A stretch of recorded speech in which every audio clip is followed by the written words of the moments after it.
You're a bad person, you are. Aren't you the same for listening to such a wicked woman? And what about Emily?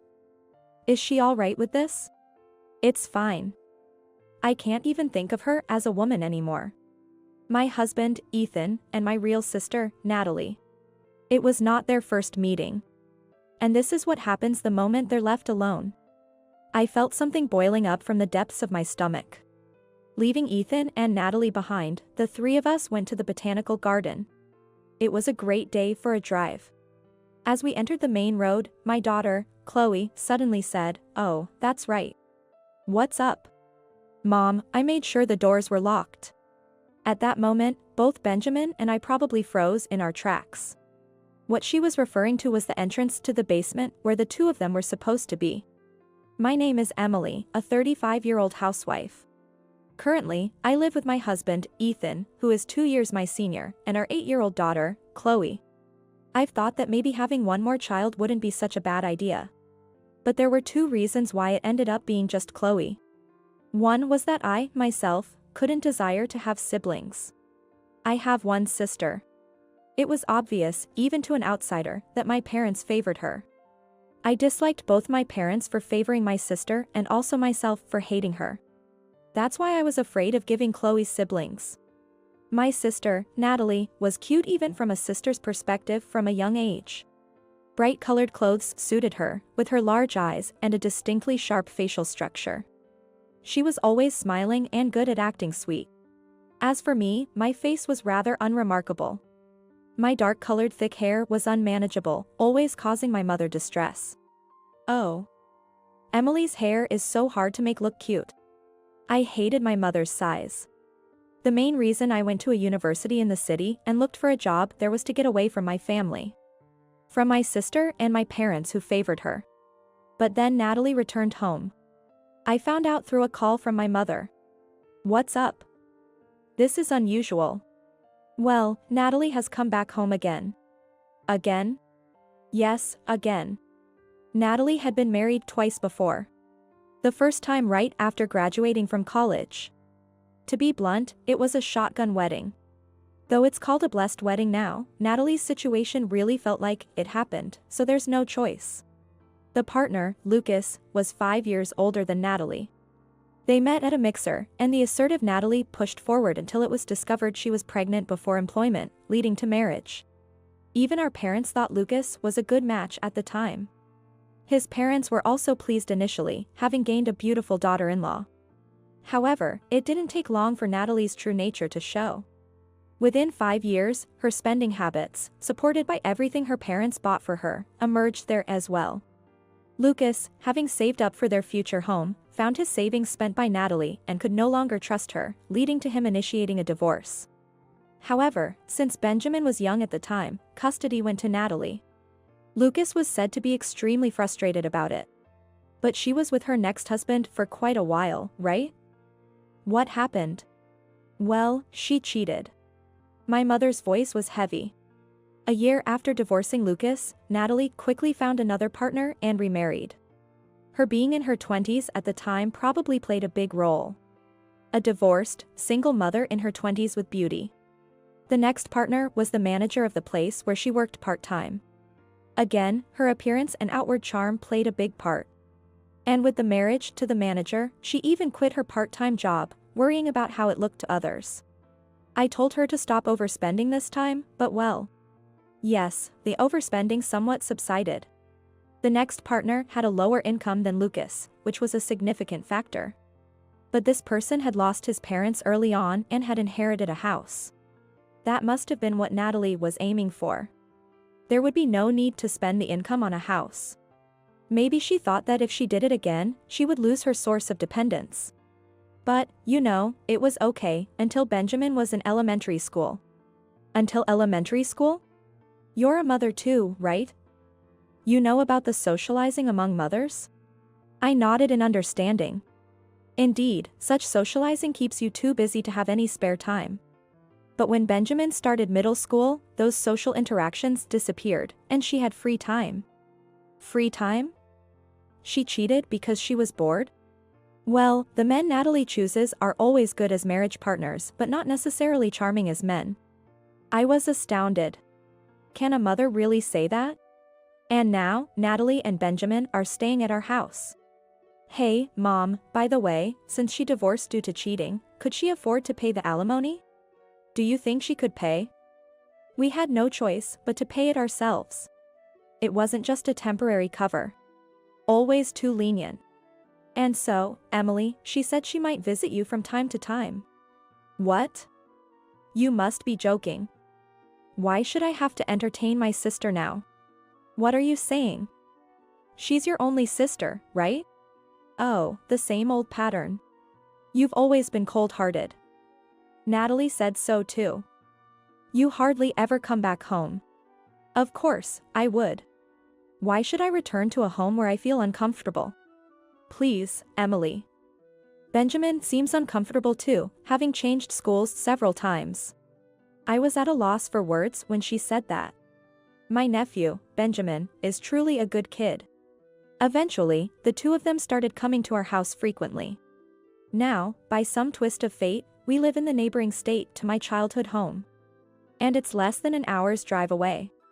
Having a sister like Natalie is the first reason why I lost the dream of having siblings and didn't want more children.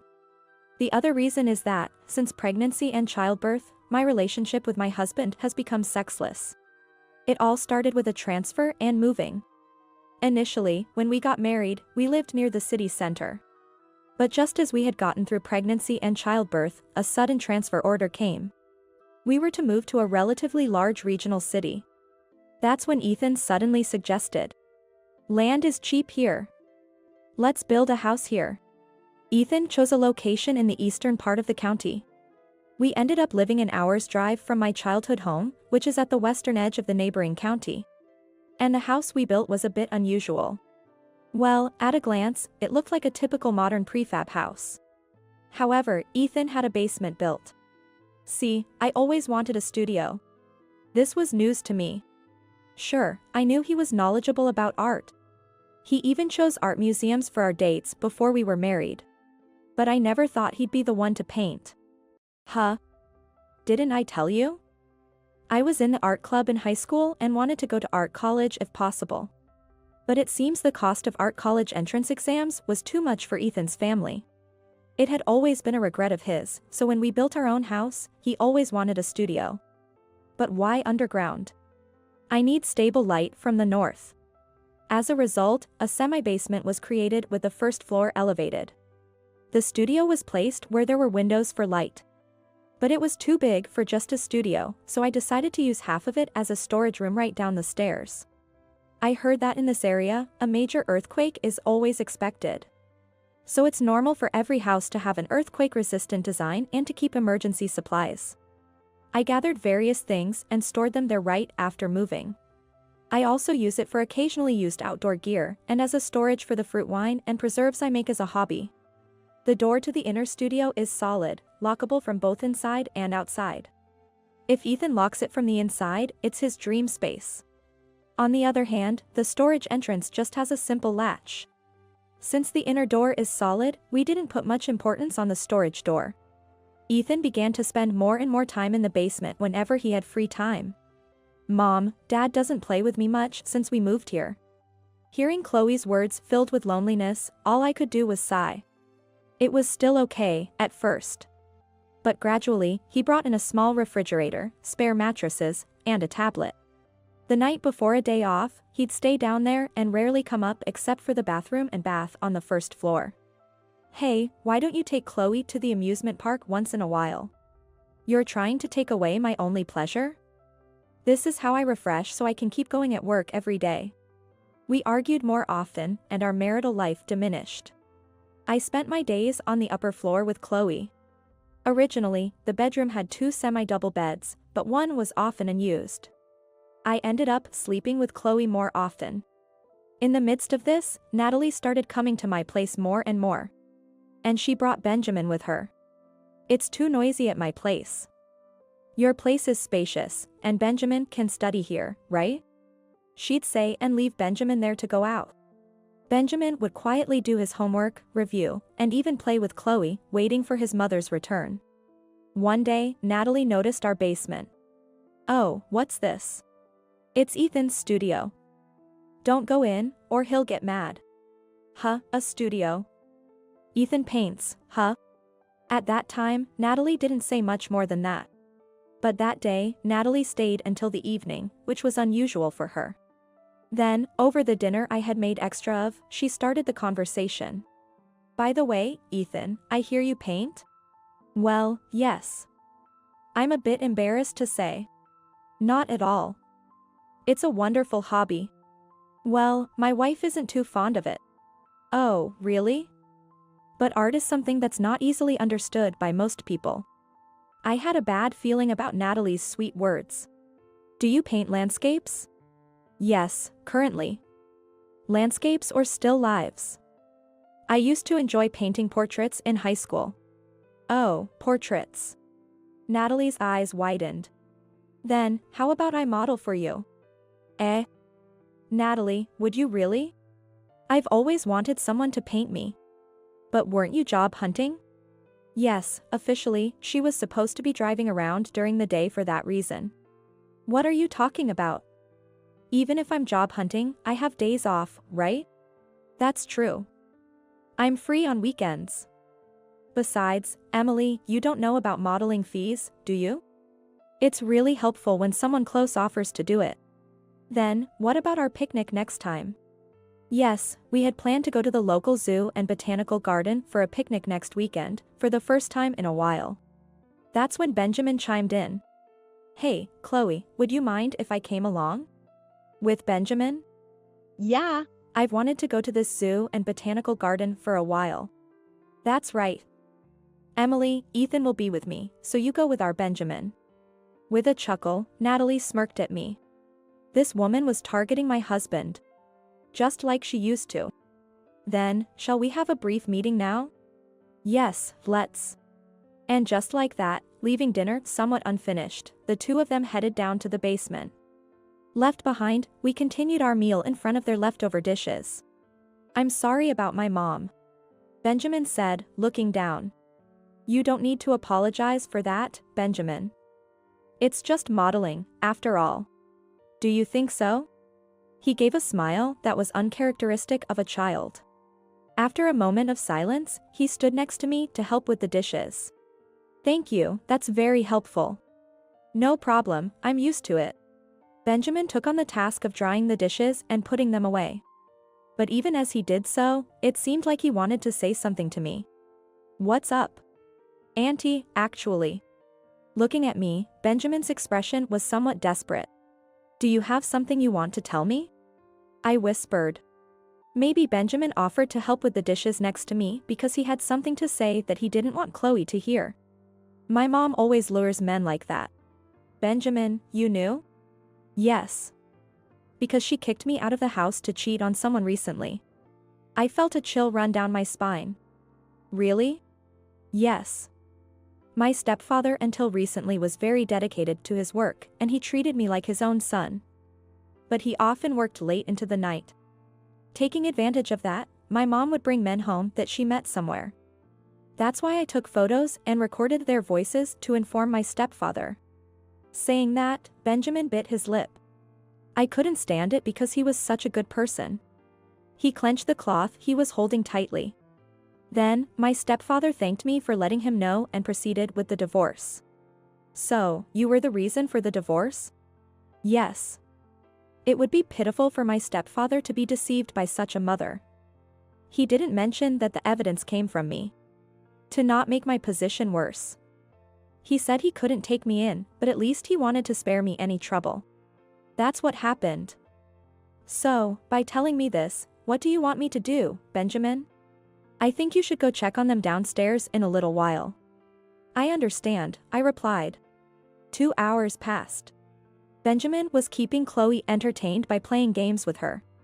I love you. You're my big brother. This truly well-behaved child was also good at handling Chloe. Between games, he searched the zoo and botanical garden on the tablet, exciting Chloe about what they could see there. While they were happily playing, I quietly went down to the basement. Both the storage entrance and the deeper door were left open. I silently entered the storage without turning on the light and moved to a spot where I could see into the studio without being seen. What I saw was Natalie sitting on a drawing stand, embracing Ethan. Even from a distance, I could see that the buttons on Natalie's blouse were undone. You're a bad person, you are. Aren't you the same for listening to such a wicked woman? And what about Emily? Is she all right with this? It's fine. I can't even think of her as a woman anymore. They laughed lowly together, followed by unbearable sounds. Certainly, this was not their first encounter. And this happens as soon as they are left alone. I felt something boiling up from the depths of my stomach. But I didn't burst in yelling at that moment. The word model is convenient. Even in such attire, Natalie would probably say nonchalantly, there's such a thing as nude modeling, right? And Ethan would defend it with something like, it's to understand the lines of the body. I needed something more decisive. Quietly, I left and went back upstairs. Upon my return, Benjamin said, just as I told you, right? What will you do, Auntie? He asked again with a mature, sober tone. I have an idea. Is that so? Then I'll brace myself too. And then the weekend arrived. Saturday, the sky was clear. The weather turned out to be warmer than expected. Thinking we could have a picnic on the grass at the zoo and botanical garden, I was searching for outdoor gear in the storage with Chloe. By that time, the inner door was already closed. Natalie, who had brought Benjamin along, quickly went into Ethan's studio and closed the door behind her. We can't know what's happening behind the door right now. What do we need? A sheet and, Thinking about the possibility of strong winds, I also decided to bring a pop-up tent. To prevent it from flying away, I included pegs and ropes. Auntie, is the tent okay? We'll ask at the entrance. While having this conversation, we carried various items out. Both Benjamin and I had our hands full, so we left the door open. Then the three of us got into the car and set off. It was a perfect day for a drive. As we entered the highway, Chloe suddenly said, "Oh, that's right. What's up?" "Mom, I made sure the house was locked." "Oh? Because both you and Benjamin had your hands full. It's not good to leave the house open when we're going out, right?" At that moment, both Benjamin and I probably froze in our tracks. Chloe knew about the existence of the studio but didn't really understand what it was. Ethan insists on cleaning and everything else in the studio himself, telling me not to touch anything. That's why we usually lock the inner door during the day so Chloe doesn't move anything inside. But today... "Hey, Chloe, why did you lock the storage door?" Benjamin asked her. Because just now, the door to the usually tightly closed back room was slightly ajar. "Mom, aren't we supposed to always lock the back room? But I don't know where the key for the back room is. So I thought maybe I should lock it from the outside." "Oh, I see. The back door has a proper lock. But the outer one just has a latch. So Chloe could close it." "I see, that's right." I realized the situation and felt a smile forming on my face. Then I said to Chloe, "Hey, Chloe, after this, let's go visit your grandpa and grandma on Dad's side." "Really? Is that okay?" This was all part of the plan. Visiting the in-laws was already scheduled. It's been a while, so let's stay overnight. I added that to the plan. And the next evening. After spending about 2 hours driving from the zoo and botanical garden, we had a wonderful time having dinner, breakfast, and lunch with the three of us at my in-laws' house. We should probably head back soon. No, not yet. It was during a conversation over tea. The classic ring of a phone sounded. "It's mine." The police? What's that, Emily? Can you put it on speaker for us? At my father-in-law, Bob's request, I switched the phone to speaker and answered. "Yes, hello. Sorry to bother you, this is the police department." "Is this Emily's phone?" "Yes. This is Emily speaking." The background noise of the person claiming to be from the police was noisy. I could also hear the sound of an ambulance in the background. What happened? "We received a report from a neighbor about the sound of breaking glass and a bad smell emanating from your home's basement." "What?" I exclaimed in shock. What exactly happened? Ethan said he would be staying home today. Yes, that's right, but what could it be? I said to my in-laws. They are genuinely nice people who adore their seldom-seen granddaughter, Chloe, very much. The only concern they usually express is about their son building a home far away, which they share over the phone. Honestly, compared to my own parents, they are incomparably decent people. They even warmly welcomed Benjamin, who is after all my nephew. I asked the police for more details. So, what exactly happened? It appears Ethan was the one who broke the window, the officers said. Could you explain a bit more? I'll explain chronologically, the officer offered. Then, shall we go play a game over there? Yes. Benjamin suggested, sensing the mood and taking Chloe away. Indeed, this was not a story for Chloe to hear. The police officer began to explain to us. A neighbor returning from shopping was startled by the sound of breaking glass and peeked into our house. Hesitantly, the neighbor, who usually communicates with us through neighborhood circulars, entered the yard to locate the source of the broken glass. It turned out to be a window of the basement, which usually didn't attract much attention. Panicking, the neighbor looked through the broken spot and saw a terrible smell coming through. With a naked man and woman wrapped in blankets or sheets, appearing to be in pain.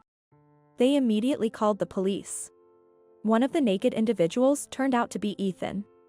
My in-laws' expressions twisted rapidly upon hearing this. What on earth is he doing? Bob exploded with anger, but the conversation continued. And about the sound of ambulances? Well, when we approached, they said they were locked in, injured, and needed help, so we called an ambulance and rescue team. It was a major operation. My in-laws' sighs grew louder and heavier. The front door was locked, so considering security reasons, we removed one window pane and sent in team members to rescue the two. Thank you. But what about the injuries? It seems Ethan fell off a stand trying to exit through the window and severely injured his back. My in-laws were so stunned, their jaws nearly dropped. I then asked something else that needed clarification. Is the other woman you mentioned possibly named Natalie? She's my sister. Oh, your sister, that woman was? The officer hesitated. What happened? Well, yes, she did introduce herself as that. We've already contacted your family about it, but the source of the bad smell was her. Excuse me?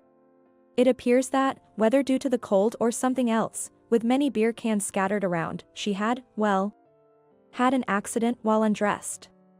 There was a significant amount of excrement scattered around the basement. Excuse me?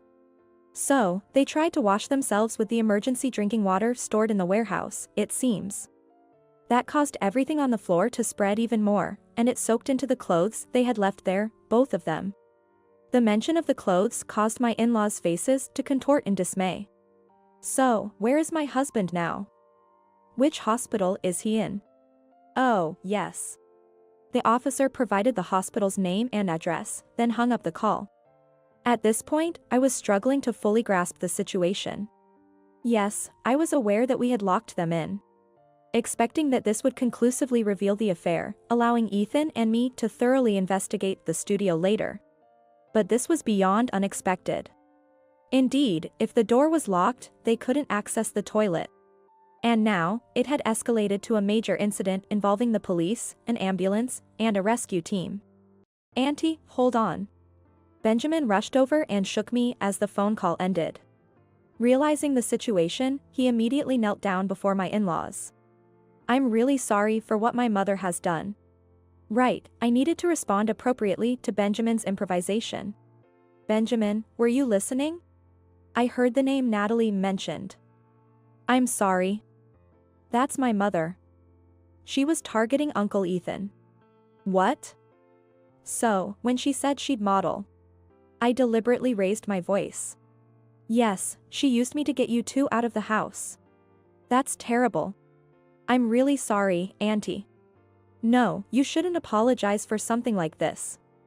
Bob, Mary, could you please go to Ethan? Yes, we need to understand the situation clearly. All right. But Emily, what will you do? I'm sorry, but I don't know what to do right now. I'm too shaken, I might cause an accident if I drive. All right, then we'll go check on him. Thank you. I thanked them deeply. After they left, Benjamin and I exchanged a firm handshake, having pulled off our act. 2 weeks later, my lawyer, Oliver, reported that things seemed to be moving in our favor. I had stayed with my in-laws, planning my next steps. First, I called Elisa, the neighbor and first responder, to get a detailed account of their rescue. She's someone who loves gossip and is skilled at quickly spreading what she sees and hears to those around her. I've always valued our relationship to ensure no unfavorable rumors were spread about me. But who knew it would come in handy in a situation like this? The neighborhood was swarming with police cars, fire engines, and ambulances, right? And then, your husband. Well, how do I put it? I urged her to continue. And that other woman. She smelled so bad. What did she eat to produce such a smell? When I revealed that woman was my sister, Elisa exclaimed in a lively voice, "Oh my." So, in essence, your husband was seduced by your sister? So, I played strong and said, it seems so. Thanks to this first responder, who couldn't hide her excitement despite her words of sympathy. It became clear that there were many witnesses to the affair. The scandal had already been seen by the neighbors. My words would surely spread quickly. Next, I looked for a lawyer who could offer favorable conditions for the divorce and a restraining order against Natalie. At that time, I didn't even want to see Ethan's face. So, I decided to finish everything through the lawyer. Can't we go home? Chloe asked. I explained, a thief broke into our house. Indeed, it was a robbery. A thief took Daddy away. Chloe tilted her head in confusion, seemingly not fully understanding. It's likely that this young child lost her expectations and closeness to a father who had ceased to play with her some time ago. Meanwhile, Ethan's incessant calls wouldn't stop. Naturally, I ignored them all, recording the voicemail. Apparently, he had broken his hip bone from the fall and needed to stay in the hospital for a while. According to my in-laws, not only Natalie but also Ethan had a terrible smell. Really, I'm just appalled by my own son. My mother-in-law lamented. Furious over the affair with her favorite daughter-in-law's sister and having given Ethan a stern lecture at the hospital. My father-in-law was so disillusioned that he talked about disowning Ethan. Whether it was out of frustration with their scolding, Ethan left more and more voicemail messages for me. Hey, what's this? I'm injured here. Why aren't you showing up? Did you lock us in? A lawyer came. Divorce, you say? I'll never agree to it. What? Chloe locked the door? That's... Hey, why is there a video circulating online? Did you do something? I get it. I'll agree to the divorce. But isn't this amount for alimony too much? Please. Even if I sell the house, the current state of the basement makes it unsellable. Cut down on the alimony. Please, just pick up the phone once.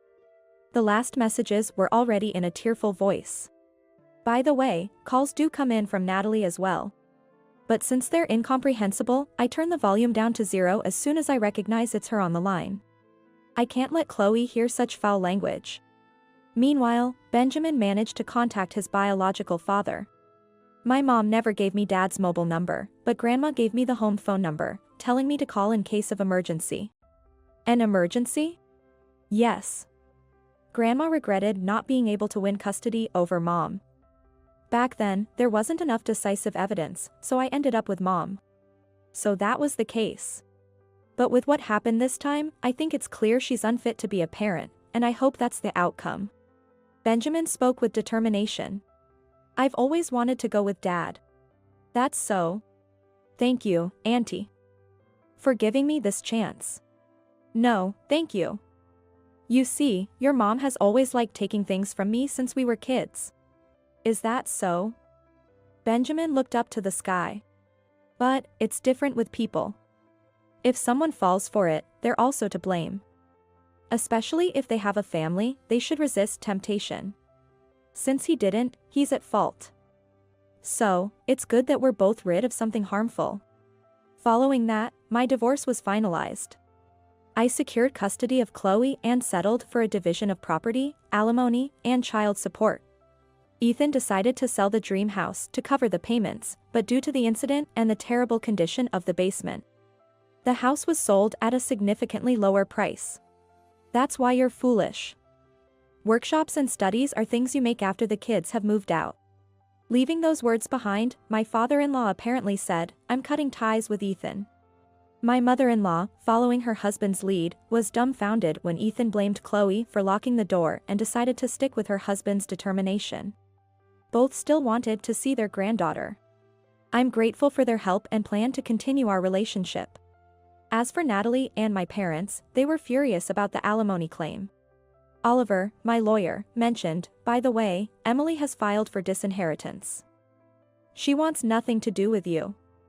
If you do anything foolish, she'll get a restraining order." Natalie, in response, grabbed a vase and struck Oliver with it. This act of assault led to her prosecution by Oliver, resulting in a short prison sentence for her. This led to even more compensation claims, forcing my parents to consider selling their home as well. The result of indulgence turned out to be quite something. "Mom, I'm off to school. I'm off to work too." After that, I moved somewhat far away, to a place far from both my parents' home and the house we lived in before. "Good morning." When I greet like this upon arrival at work, my current employer responds with, "Please do your best today as well." He is Lucas, Benjamin's father. Currently, I'm employed as an office worker at his company. It's not a large enterprise, but a sincere business rooted in the community. On days off, Chloe, who wants to visit Benjamin now back with his father, invites me to join her. Lucas's family also welcomes us. They are grateful for giving Benjamin a reason to come back.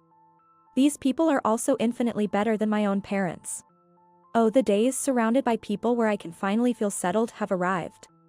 From now on, I aim to live a bright and happy life, especially for Chloe's sake.